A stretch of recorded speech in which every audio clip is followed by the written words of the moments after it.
Guys welcome back to the Manzil classes. हम आ चुके हैं आपके लिए एक नया वीडियो लेक्चर लेके, और इस वीडियो लेक्चर में हम आपके फैमिली, मैरिज और किंगशिप के ऊपर जो एमसीक्यूज हैं उनको डिस्कस करेंगे। तो आइए स्टार्ट करते हैं। तो गाइस पहला आपका एमसीक्यू है, व्हाट इज एक्सोगैमी। एक्सो का मतलब होता है आउटसाइड। जिस तरह से मैंने आपको बताया था, एक्सो मींस आउटसाइड। तो एक्सोगैमी क्या है? एक्सोगैमी का मतलब, गैमी मींस मैरिज। एक्सोगैमी का मतलब जब आप अपने ग्रुप के बाहर शादी करते हैं, मतलब one marriage outside one social group, अपने ग्रुप के बाहर शादी कर रहे हैं, that kind of marriage is called as the exogamy. That kind of marriage is called as exogamy. I think this might be clear to all of you. Next question पे आते हैं, which of the following is not a form of polygamy. जो polygamy का part नहीं है। Polygamy, अगर आपने हमारा मैरिज, किनशिप और आपने फैमिली के ऊपर देखा होगा वीडियो लेक्चर, तो उसमें आपको पता है पॉली का मतलब होता है मैनी।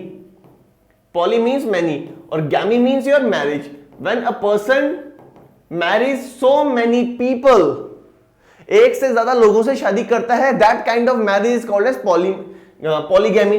अब देखिए पहला आता है ऑप्शन पॉलीएंड्री। पॉलीएंड्री का मतलब क्या है बच्चों? पॉलीएंड्री का मतलब जब एक विमेन और मैनी मेन हो, जब एक औरत ज्यादा मर्दों के साथ शादी करे एक ही टाइम पे। जैसे द्रौपदी की बात कर लेते हैं, खास ट्राइब जो है आपका उत्तराखंड का, वहां पे जो औरतें हैं, एक औरत है वो एक ही परिवार के जो भाई होंगे उनसे शादी कर लेगी। तो जब एक औरत और ज्यादा मर्द हो, उनके बीच में शादी हो जाए, that kind of marriage is called as the polyandry. ये ऑप्शन तो नहीं हो सकता क्योंकि पॉलीगैमी की एग्जांपल बोल रहे हैं। ऑप्शन है ये, सॉरी ये ऑप्शन है, मतलब not a example, not a form, तो ये तो नहीं है। पॉलीगाइनी का मतलब है एक आदमी ज्यादा औरतों से शादी कर ले। एक आदमी ज्यादा औरतों से शादी करे, that is called as polygyny, तो ये भी नहीं हो सकता। ग्रुप मैरिज का मतलब क्या होता है? देखिए एक नया कॉन्सेप्ट है ग्रुप मैरिज। आपको वीडियो लेक्चर में ग्रुप मैरिज के बारे में पता नहीं चला होगा, बट ग्रुप मैरिज का मतलब क्या है? सपोज कीजिए तीन मैन, तीन या तीन मतलब ज्यादा, when many man marries many women, suppose कर लेते तीन मर्द तीन औरतों से शादी कर रहे हैं, तो आप बोलेंगे सर ये तो वही है, इसमें से एक आदमी होगा वो एक औरत से शादी कर रहा है, ये तो मोनोगैमी होगी। देखिए यहां पे कहने का मतलब क्या है? सपोज कि ये तीन मेन है, वो तीन औरतों के साथ शादी कर रहा है। तीन मेन तीन औरतों के साथ शादी कर रहा है, मतलब ये जो मेन है, he is the husband of all the three women's, तो ये भी he is the husband of all the three women's, ये भी he is the husband of all the three women's. ये तो हुआ। साथ में ये विमेन इन तीनों की पत्नी है, ये विमेन भी इन तीनों की पत्नी है, और ये विमेन भी इन तीनों की पत्नी है। इस तरह की शादी को बोलते हैं ग्रुप मैरिज। तो इसमें क्वेश्चन है आपका, कौन सा इनमें से ऑप्शन पॉलीगैमी का पार्ट नहीं है, पॉलीगैमी नहीं है? तो वो है आपकी मोनोगैमी। मोनोगैमी का मतलब होता है एक मर्द एक औरत से शादी करेगा। I think this might be clear to all of you. तो थर्ड क्वेश्चन है बेटा, what is matrilineal society. Matrilineal society means जहां पे आप अपने डिसेंट को, अपने वंश को अपनी मदर की साइड से ट्रेस करते हैं। तो यहां पे डिसेंट कहां से ट्रेस होता है? From your mother side. I think this might be clear. अब एंडोगैमी किसको कहते हैं बच्चा? देखिए पहला क्वेश्चन था आपको, एक्सोगैमी किसे कहते हैं? जब आप अपने ग्रुप के बाहर शादी करते हैं। और एंडो का मतलब क्या होता है बच्चा? जब आप अपने ग्रुप के अंदर शादी करते हैं, when you Mary inside your own group. जैसे अगर मैं आपको बोलूं आप अपनी ही कास्ट के अंदर शादी करते हैं, that is also example of endogamy. आप अपने ही रिलीजन के अंदर शादी करते हैं, that is also example of endogamy. तो जब आप अपने ही ग्रुप के अंदर शादी करेंगे उसको बोलते हैं एंडोगैमी। आई थिंक आंसर आपको क्लियर होगा। इसका आंसर है option B, when marriage is within one social group. अपने ही ग्रुप के अंदर शादी करोगे, that is endogamy. I think this might be clear to all of you. बेटा नेक्स्ट क्वेश्चन आता है, what is nuclear family. Nuclear family क्या होती है? आपको पता होगा न्यूक्लियर फैमिली का मतलब क्या है बच्चों?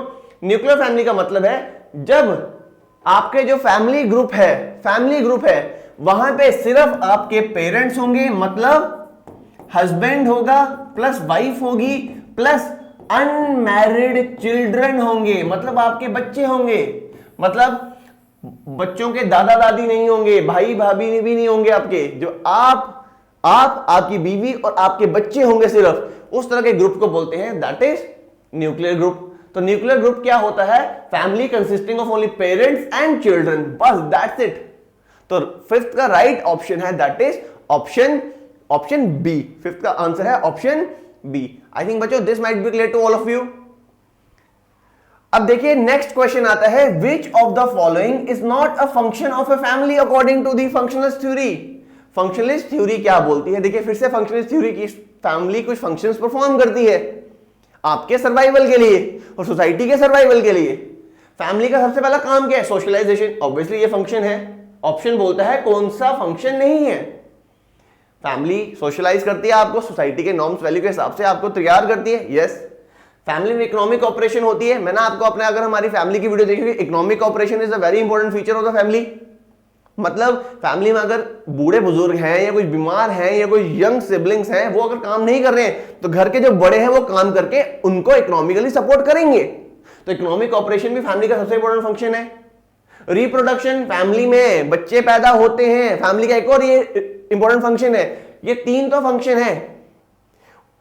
See that is conflict resolution, ये ऑप्शन नहीं है। बट आप बोलेंगे सर परिवार में कोई मतभेद हो वो तो परिवार के लोग सॉल्व करेंगे। यहां पे कंफ्लिक्ट रेजोल्यूशन का मतलब है अगर किसी ग्रुप, फैमिली ग्रुप है, दो फैमिलीज के बीच में कोई डिस्प्यूट है, फैमिली नहीं सुधारेगी उसको, वो समाज आएगा उस फंक्शन को, उस कंफ्लिक्ट को रिजॉल्व करने के लिए। जैसे गांव में अगर दो परिवारों के बीच में दुश्मनी क्रिएट हो चुकी है तो उसको सुलझाने के लिए पंचायत बैठाई जाती है, पंचायत सामने आती है। तो panchayat is the largest form of society. तो दो ग्रुप्स के बीच में जो डिस्प्यूट है उस कंफ्लिक्ट को रिजॉल्व करने का काम आप पंचायत का होता है, सोसाइटी का होता है। तो इसका करेक्ट आंसर है that is conflict resolution. I hope this might be clear to all of you. Next आता है, ये ऐसी कौन सा फैमिली यूनिट है जहां पे पेरेंट्स होंगे, उनके बच्चे होंगे, बट साथ में दूसरे रिलेटिव्स भी होंगे, जैसे ग्रैंड पेरेंट्स, बुआ, चाचू, मामा, मामी, ये भी होंगे। ये कौन सी फैमिली होती है? क्या ये न्यूक्लियर फैमिली? नहीं। ब्लेंडेड फैमिली आपको बताऊंगा। ब्लेंडेड फैमिली का मतलब क्या है? अगर किसी का स्पाउस मर जाता है, डाइवोर्स हो जाता है, शादी के बाद जो नई शादी वो करते हैं, वो एक नई फैमिली बनती है। मतलब वहां पे पहले की शादी से बच्चे होंगे, तो यहां पे दूसरी जो शादी करके आ रहे हैं उनके भी बच्चे होंगे, तो एक ब्लेंड बनेगा। उस तरह की फैमिली को बोलते हैं ब्लेंडेड फैमिली। कॉन्जुगल फैमिली आपको पता है मैरिज की वजह से बनती है।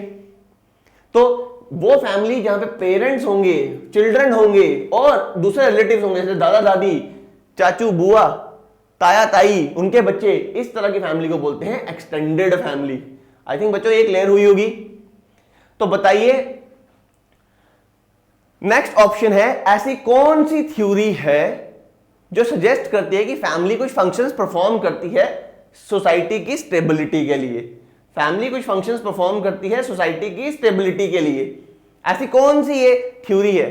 तो ये कंफ्लिक्ट थ्योरी मैंने आपको बताया, लिमिटेड रिसोर्सेस, लड़ाई झगड़ा चलता रहेगा।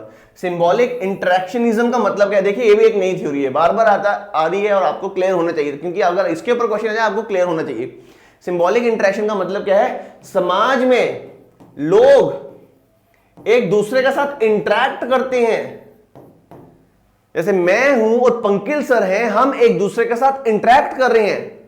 और इंटरैक्शन का तरीका क्या है, मीडियम क्या है हमारा? हम यहां तो लैंग्वेज के थ्रू इंटरैक्शन कर रहे हैं, जैसे हाय पंकिल सर क्या हाल है, ठीक है। यहां तो बात के थ्रू हम इंटरैक्ट कर रहे हैं एक दूसरे के साथ, या सिंबल के थ्रू इंटरैक्ट कर रहे हैं। अगर हम लोग क्लास ले रहे हैं, अगर मैं क्लास ले रहा हूं, पंकिल सर आ जाएं, तो मैं उनसे यहां तो लैंग्वेज के थ्रू इंटरैक्ट करूंगा, पंकिल सर वेट कीजिए, या सिंबल के थ्रू उनको बोलूंगा वेट कीजिए सर, मतलब मेरा हाथ उनको दिखाने का मतलब वेट कीजिए, 2 मिनट का टाइम दीजिए, 5 मिनट रुक जाइए। ये सिंबल्स के थ्रू भी हम इंटरैक्ट करते हैं। आप अपने मोहल्ले में जा रहे हैं, आपके मोहल्ले का कोई इंसान आपको मिल जाए, उनको ऐसे करते हैं, आप बोलते नहीं है पर ऐसे करें, that is a interaction through a symbol. हाथ को जोड़ के एक जेस्चर है, दैट इज अ सिंबल। तो सिंबॉलिक इंटरेक्शन का मतलब जब दो लोग, समाज के दो लोग एक दूसरे इंटरैक्ट कर रहे हैं आइदर थ्रू लैंग्वेज और symbol, that kind of theory is called as symbolic interactionism. Feminist theory आपको पता है, that is gender specific theory है। तो इसका राइट आंसर है फंक्शनलिज्म। फंक्शनलिज्म क्या कहती है? सोसाइटी कुछ फंक्शंस परफॉर्म, फैमिली कुछ फंक्शंस परफॉर्म करती है ताकि फैमिली स्टेबल रह सके। और सोसाइटी क्या है? अगर हम बात करें सोसाइटी क्या है? It is a group of families. सारी फैमिलीज मिलके सोसाइटी बनाती है, और अगर एक फैमिली, अगर सारी फैमिलीज के बीच में सॉलिडारिटी होगी, स्टेबिलिटी होगी, तो सारी सोसाइटी के अंदर सॉलिडारिटी और स्टेबिलिटी होगी। आई थिंक बच्चों ये आपको क्लियर हुआ होगा। तो देखिए इन बायलेटरल किनशिप डिसेंट कहां से आप ट्रेस कर सकते हैं? बायलेटरल किनशिप का मतलब क्या है? जब आप अपने वंश को, बाई का मतलब है दो, बाय का मतलब है टू, और किनशिप का मतलब रिश्तेदारी। बायलेटरल किनशिप में टू सिस्टम रिलेशनशिप, इसके अंदर आप अपने डिसेंट को कहां से ट्रेस कर सकते हैं कि मैं किस वंश को बिलोंग करता हूं, फादर वाली साइड या मदर वाली साइड। बट अगर बायलेटरल लिखा है मींस आप यहां पे दोनों की तरफ से आप अपने वंश को ट्रेस कर पाएंगे। आप कहेंगे मेरा वंश मेरी फादर वाली साइड से भी ट्रेस हो रहा है और मेरा वंश मेरी मदर वाली साइड से भी ट्रेस हो रहा है। आई थिंक बच्चों ये आपको क्लियर हुआ होगा। अब नेक्स्ट क्वेश्चन आता है आपका, क्लैन क्या होता है? देखिए क्लैन को हिंदी में गोत्र भी कहा जाता है। हिंदू मैरिजेस में जब मैरिजेस होती हैं, देखिए हिंदू स्क्रिप्चर्स के अकॉर्डिंग जो एक मैन और विमेन है, इनकी शादी अगर ये सेम गोत्र को बिलोंग करते हैं, शादी इनकी नहीं हो सकती, क्योंकि गोत्र का मतलब क्या है? आप अपने डिसेंट को एक कॉमन इंसेस्टर से ट्रेस कर रहे हैं। मतलब आप कहते हैं एक कॉमन एक आदमी था, हम आगे उनके बच्चे हैं, हम आगे उनके बच्चे चल रहे हैं, इनके बच्चे होंगे, इनके बच्चे, फिर उनके बच्चे होंगे, फिर उनके बच्चे होंगे। मतलब ये आदमी अगर इस औरत से शादी करना चाहता है, ये नहीं कर सकता है अकॉर्डिंग टू हिंदू स्क्रिप्चर्स, क्योंकि ये दोनों एक कॉमन इंसेस्टर को बिलोंग करते हैं, means they are brother and sister. तो क्लैन का मतलब है गोत्र। तो क्लैन किनशिप की टर्मिनोलॉजी में है क्या? क्लैन का मतलब है जब ग्रुप ऑफ पीपल ये माने कि वो एक कॉमन इंसेस्टर को बिलोंग करते हैं, हमारा जो वंश है वो एक कॉमन आदमी से चल रहा है, that is called as the clan. तो हिंदू सिस्टम में आज भी शादी होती है तो यह प्रेफर किया जाता है कि जो लड़की है और जो लड़का है इनका गोत्र अलग होना चाहिए। भरद्वाज गोत्र होता है, ऋषियों के नाम पे गोत्र सिस्टम बना है, क्लैन सिस्टम बना है, भरद्वाज गोत्र, अत्रि गोत्र, कश्यप गोत्र। तो यह माना जाता है भरद्वाज गोत्र के जितने भी लोग हैं वो भाई बहन है, कश्यप गोत्र के जितने भी लोग हैं वो आपस में भाई बहन है, अत्रि जो गोत्र के लोग हैं भाई बहन है वो। तो मतलब आप आपस में तो शादी नहीं करेंगे अपने अंदर, तो भरद्वाज अत्रि से करेगा, that is very important. Biological reason भी है कि भाई बहन साथ में शादी नहीं कर सकते, क्योंकि जो प्रोजेनी क्रिएट होगी उसमें कुछ डिफेक्ट्स आने के चांसेस रहते हैं। तो 10th आपकी एमसीक्यू का answer that is a, group of people descended from a common ancestor. अब बच्चों what is meant by unilineal descent? Uni का मतलब है वन। जब आप अपने डिसेंट को एक ही साइड से ट्रेस करते हैं, आप कहते हैं हम एक ही साइड को बिलोंग करते हैं, उस टाइप के जो आपका डिसेंट है उसको आप क्या बोलेंगे? यूनिलिनियल डिसेंट को आप क्या बोलेंगे? तो यूनिलिनियल डिसेंट बच्चों क्या है? मतलब आप अपने डिसेंट को ट्रेस करेंगे या तो एक ही साइड से, मतलब या अपनी फादर वाली साइड से या अपनी मदर वाली साइड से, मतलब या तो आपका पैट्रीलिनियल डिसेंट होगा या आपका मैट्रीलिनियल डिसेंट होगा। मैट्रीलिनियल मीन जब आप अपने वंश को अपनी मदर की साइड से ट्रेस कर रहे हैं, और पैट्रीलिनियल मीन जब आप अपने वंश को फादर वाली साइड से ट्रेस करें। मींस इसका राइट आंसर है that is answer option c. What is meant by kindred in kinship studies? अब देखिए एक टर्म आई है किंड्रेड, आप बोलेंगे सर ये तो आपने पढ़ाया ही नहीं, किंड्रेड हमें पता भी नहीं है। देखिए बेटा किंड्रेड का मतलब क्या होता है?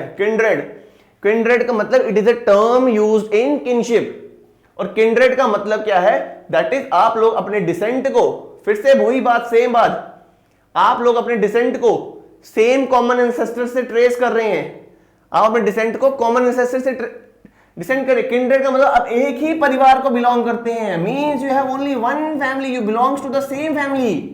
और फैमिली अगर एक है मींस उनका एंसेस्टर भी कॉमन होंगे, उनके एंसेस्टर भी क्या होंगे? कॉमन। तो किंड्रेड का मतलब क्या है? A group of people descended from the common ancestors. देखिए कुछ डाउट्स, जो कुछ टॉपिक्स हैं वो आपको एमसीक्यूज में ही क्लियर होंगे। यही प्रॉपर पैटर्न रहता है स्टडीज का सब चीजें आप बुक्स में आपको नहीं मिलेंगी, मैक्सिमम चीजें आपको एमसीक्यूज के थ्रू आप क्लियर कर सकते हैं। तो किंड्रेड क्या होता है? Group of people descended from a common ancestor. आइए बच्चों आगे चलते हैं। कॉम्प्लीमेंट्री फिलेशन। कॉम्प्लीमेंट्री फिलेशन का मतलब क्या है किनशिप स्टडीज में? जब आप रिश्तेदारियों को स्टडी करते हैं, कॉम्प्लीमेंट्री फिलेशन का मतलब क्या है बच्चों? कॉम्प्लीमेंट्री फिलेशन, कॉम्प्लीमेंट्री फिलेशन का मतलब क्या है? देखिए ये बायलैटरल डिसेंट की तरह है। जब आप देखिए बायलैटरल डिसेंट को एक नया नाम भी दिया गया है, उस मेथड और सिस्टम ऑफ स्टडी। देखिए बायलैटरल डिसेंट को स्टडी करने के जो सिस्टम है, जो उसका मेथड है, उसको बोलते हैं कॉम्प्लीमेंट्री फिलेशन। तो कॉम्प्लीमेंट्री फिलेशन का मतलब क्या है? A system where the descent is traced through both the parents simultaneously. मतलब दोनों पेरेंट से साइमल्टेनियसली हम ये ट्रेस कर सकते हैं कि हम मदर वाली साइड से हम इनको बिलोंग करते हैं, फादर वाली साइड से हम इनको बिलोंग करते हैं। तो कॉम्प्लीमेंट्री फिलेशन क्या है? ये सिस्टम है, system of kinship where the descent is traced through both the parents, where the descent is traced through both the parents. I think बच्चों ये क्लियर हुआ होगा आपको। नेक्स्ट क्वेश्चन आता है आपका, कौन सा किनशिप सिस्टम आपको अलाउ करता है कि आप रिकॉग्नाइज कर सकें पैट्रिलिनियल एंड मैट्रिलिनियल टाइज इक्वली? मतलब आप बोले मैं मदर वाली साइड से बिलोंग करता हूं और इक्वली फादर वाली साइड से बिलोंग करता हूं। मींस आप अपने डिसेंट को इक्वली डिवाइड कर रहे हैं इन मदर एंड फादर वाली साइड से। मतलब आप कहते हैं मेरे अंदर मेरी मदर का भी खून है, मेरे फादर का भी खून है, मेरे मदर का भी वंश है, मेरे फादर का भी वंश है।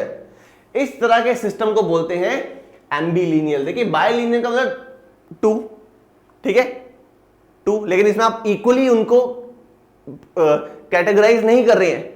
जब आप इक्वली कैटेगराइज कर रहे हैं, यहां पे एक टर्म आती है इक्वली, आप बोलेंगे सर बायलिनियल में भी तो हम दो साइड से कर रहे हैं, पर यहां पे आप इक्वली नहीं कर सकते। हाँ बायलिनियल में आप ये कह सकते हो सर बायलिनियल मींस हम मैट्रिलिनियल हैं, मतलब डिसेंट हमारा मदर वाली साइड से है। बट हाँ जब आप प्रॉपर्टी को इनहेरेंट करने की वाली बात आएगी तो हमारा डिसेंट पैट्रिलिनियल होगा। देखिए डिसेंट आप मदर वाली साइड से ट्रेस कर रहे हैं, प्रॉपर्टी के लिए आप डिसेंट अपने फादर वाली साइड से कर रहे हैं, वो बायलिनियल हो गया। बट एम्बिलिनियल का मतलब क्या है? जब इक्वली बोलेंगे my descent has been traced half from the father side, half from the mother side. बच्चों I think this might be clear to all of you. आइए नेक्स्ट देखते हैं बच्चों, ऐसा कौन सी टर्म है किनशिप सिस्टम में जहां पे डिसेंट मदर वाली साइड से ट्रेस की जाती है, डिसेंट मदर वाली साइड से ट्रेस की जाती है, बट जब आप प्रॉपर्टी को इनहेरेंट करने की बात करेंगे आपको जो अथॉरिटी चाहिए वो आप फादर वाली साइड से ट्रेस करते हैं। मतलब अथॉरिटी के केस में आपको हेड बनना है फैमिली का तो फादर वाली साइड के आप होंगे। बट अगर डिसेंट वंश किसका चल रहा है? वंश मेरी मां का है, बट लीडरशिप कहां से आएगी? मेरे फादर वाली साइड से आएगी। प्रॉपर्टी कहां से आएगी? फादर वाली साइड से आएगी। इस तरह के जो किनशिप सिस्टम है इसको बोलते हैं मैट्रिलिनियल पैट्रिलिनियल किनशिप सिस्टम। दोनों matrilineal and patrilineal kinship system. I think आपको ये चीज क्लियर हुई होगी बच्चों। नेक्स्ट आता है What is meant by bifurcate merging? Bifurcate merging kinship में सिस्टम्स को डेवलप किया गया है, क्लासिफाई किया है। बाइफरकेट मर्जिंग का मतलब क्या है बच्चों? बाइफरकेट मर्जिंग का मतलब क्या है? देखिए नया टर्म आ रहा है बाइफरकेट, बट मर्ज भी कर रहे हैं, बांट के उनको जोड़ भी रहे हैं, मर्ज भी कर रहे हैं। तो इसका मतलब क्या है? इसका आंसर है सी। जहां पे आप एक ग्रुपिंग को, ग्रुप ऑफ रिलेटिव्स को दो कैटेगरीज में डिवाइड कर रहे हैं, मतलब ये मेरी मदर वाली साइड के, मेरे फादर वाली साइड के। अच्छी एग्जांपल शादी होती है, शादी में ये मेरे मम्मा वाली साइड के लोग आए हैं, ये मेरे पापा वाली साइड के लोग आए हैं, बट ये सब कौन है? दोनों आपके अपने हैं। पहले आपने बाइफरकेट किया मदर वाली साइड, फादर वाली side, but at the end आपने कहा ये मेरे आए हैं, मेरे रिश्तेदार आए हैं, ये मम्मा वाली साइड के हैं, ये पापा वाली साइड के हैं। जब आप ग्रुप ऑफ रिलेटिव्स को दो कैटेगरीज में डिवाइड करते हैं, मदर साइड के और फादर साइड के, इसको बोलते हैं बाइफरकेट मर्जिंग। अब आता है what is meant by avunculate in kinship. Avunculate आपने अगर मेरा किंगशिप का टॉपिक पढ़ा होगा तो इवोंक्यूलेट पता होगा, जहां पे मामा का रोल बहुत ज्यादा रहता है। तो यहां पे क्या होगा, ऑप्शन इसका आपको सामने ए दिख रहा है, ये वो रिलेशनशिप है जो मामा और नेफ्यू के बीच, भांजे के बीच में होगा। मामा और भांजे के बीच का जो रिलेशन है वही सबसे डिफाइनिंग रिलेशन होगा इस सिस्टम में, इवोंक्यूलेट सिस्टम ऑफ किंगशिप में। तो answer is a. What is meant by term teknonymy? Teknonymy का मतलब क्या किंगशिप में? मैंने आपको बताया था हमारी किंगशिप की वीडियोस में, कुछ सिस्टम्स में, कुछ हमारी सोसाइटी में, रिलेशंस में जो फैमिली के मेंबर्स हैं, हम उनको उनके बच्चों के नाम से बुलाते हैं। जैसे हमारे आपके घर पे भी ऐसा होता होगा, आपकी मम्मा आपके पापा को, अगर आप फैमिली के बड़े हैं तो आपके नाम से, या आपका कोई बड़ा भाई या बड़ी बहन है उसके नाम से बुलाएंगे। अगर घर पे सबसे बड़ा बच्चे का नाम है कालू तो बोलेंगे कालू के पापा।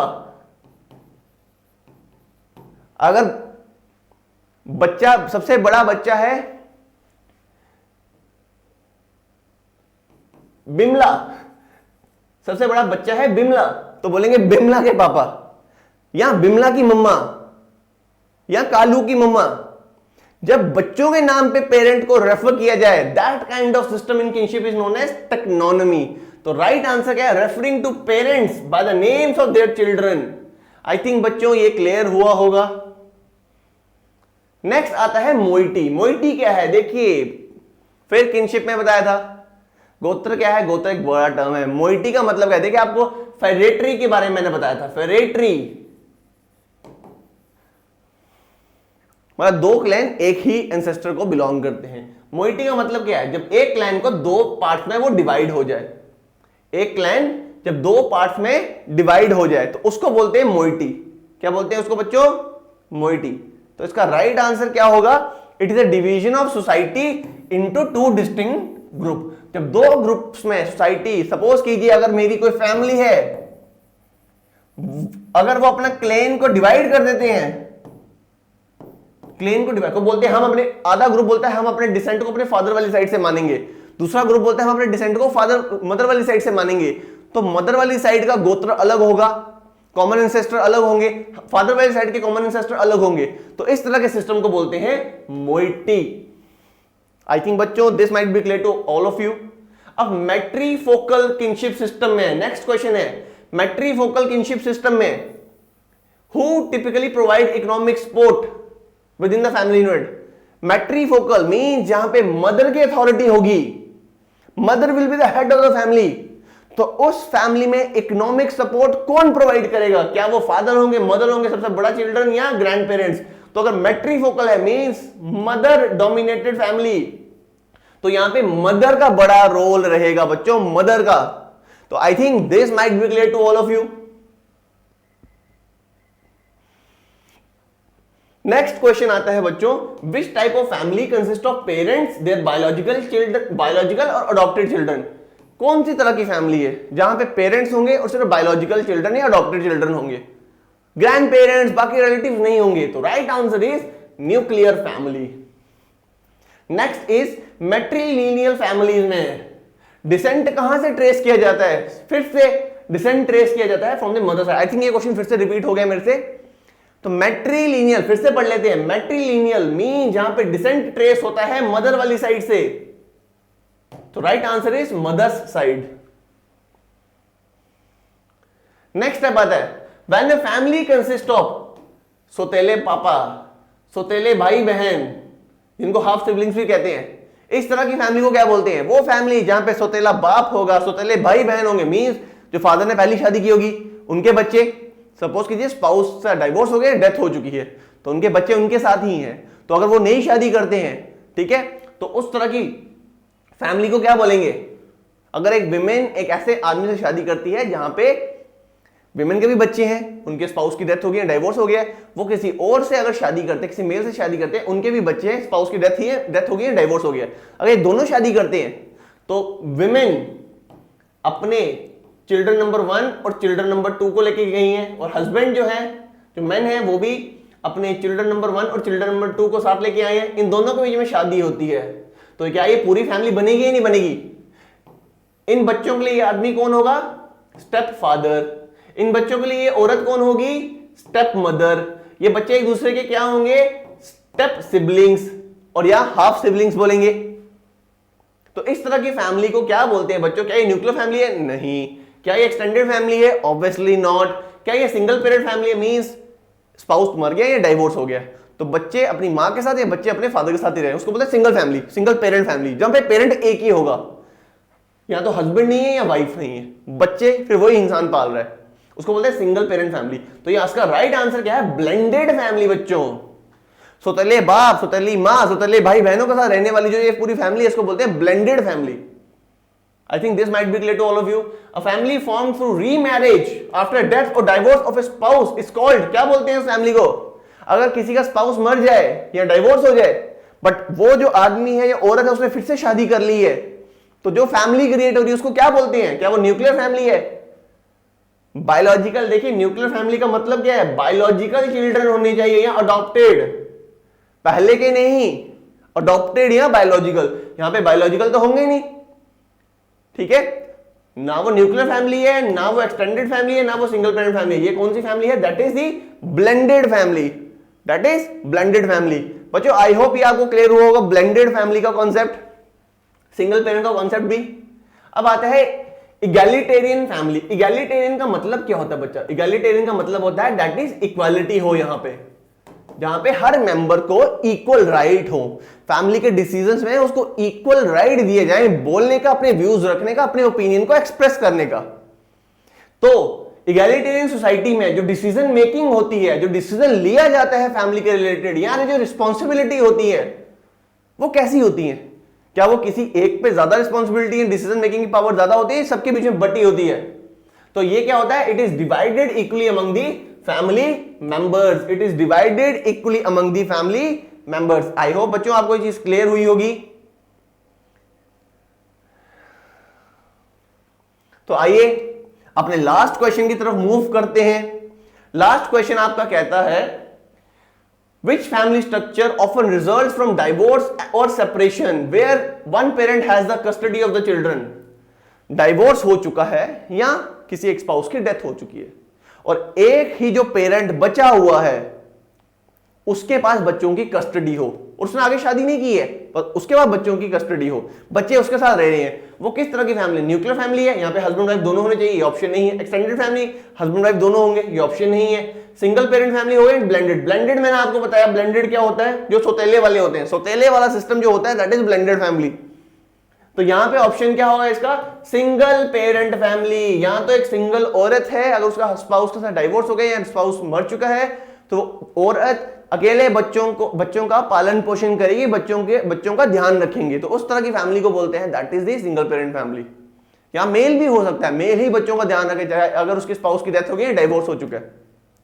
तो गाइज आई होप आपको ये हमारा मैरिज किनशिप के ऊपर जो वीडियो लेक्चर अच्छा लगा होगा, इंफॉर्मेटिव लगा होगा, और अगर आपको हमारा ये वीडियो लेक्चर इंफॉर्मेटिव लगा हो तो प्लीज हमारे चैनल को सब्सक्राइब कीजिए, मेरी वीडियो को लाइक कीजिए और इस वीडियो को मैक्सिमम से मैक्सिमम शेयर कीजिए।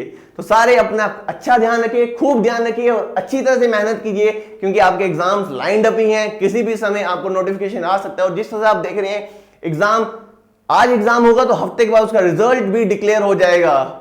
रिजल्ट इतनी जल्दी, आज रिजल्ट आया तो आपके पास एक राइट अपॉर्चुनिटी है, सबसे बेस्ट अपॉर्चुनिटी है बहुत जल्दी जॉब लेने की।